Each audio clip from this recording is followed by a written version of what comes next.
Hi, I'm Brad Sugars and welcome to Business Basics. Today we're actually going to talk about a subject that's not really about business, but it very much is. And that is your comfort zone. You know, I remember as a kid and watching people do what they're comfortable with. You know, I remember my mother, she wouldn't speak in front of groups. My dad, though, he'd always speak in front of groups. You know, different things that we have a level of comfort with. And we go along and you're sitting here watching this video and other people go to seminars or you can read a book and you go through and you learn a whole bunch of new things. And yet, for most people, they fall straight back into doing what they did before. For most people, it's not about learning and applying. For most people, it's, well, you know, that was a bit of a stretch. I'm not sure I want to go there yet. So how do we get through the comfort zone? Because it's no use going to a seminar or coming to a workshop or listening to this video and then going back and doing the exact same things again that you were doing last time. Our goal in this has to be to create change and to create long-term change so that we can get the results we're after. Well, where does comfort zone come from? Well, very simply put, it's about what you are comfortable with, what you're used to. And that's an interesting set of words, what you're used to. In other words, you've done it before. So there are so many things that will be outside of your comfort zone by pure definition because you've never done them before. But that shouldn't mean that they are uncomfortable. It should mean that they're actually exciting more so than uncomfortable. You know, when we go to do something new or we go to make a big change in our life or we go to make a new decision, we're going to experience two emotions. The first emotion that you're going to experience is that of fear, and the second is that of excitement.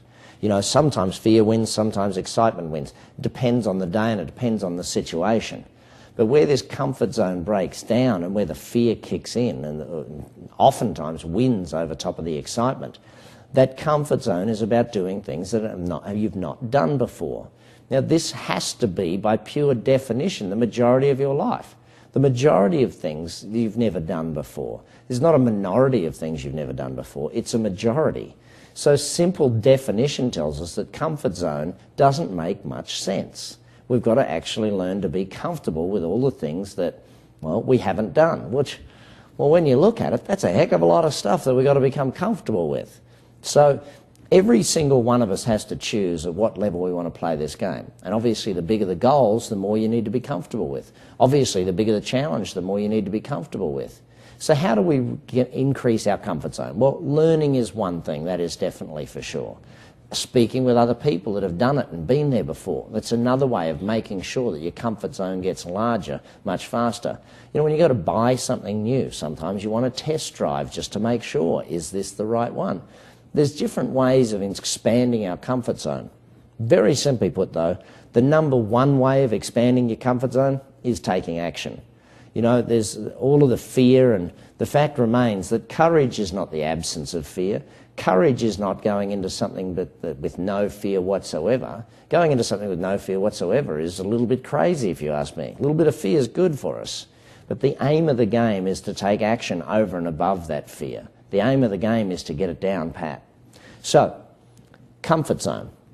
How big is it? How big do you want it to be? If you're going to achieve the goals you've set for yourself in life, what do you need to add into your comfort zone? Because this is a really interesting point where you have to actually sit down and take a look. What is it I need to be more comfortable with in order to succeed? How do I need to get more comfortable with things? You know, it could be that you need more comfort around sales, around marketing. It could be that you need more comfort around management of finances and management of money. But whatever it is, if you work out what are the areas you need to be more comfortable in and you can start to build that comfort zone, success is going to follow pretty dang quick. I'm Brad Sugars and this is Business Basics.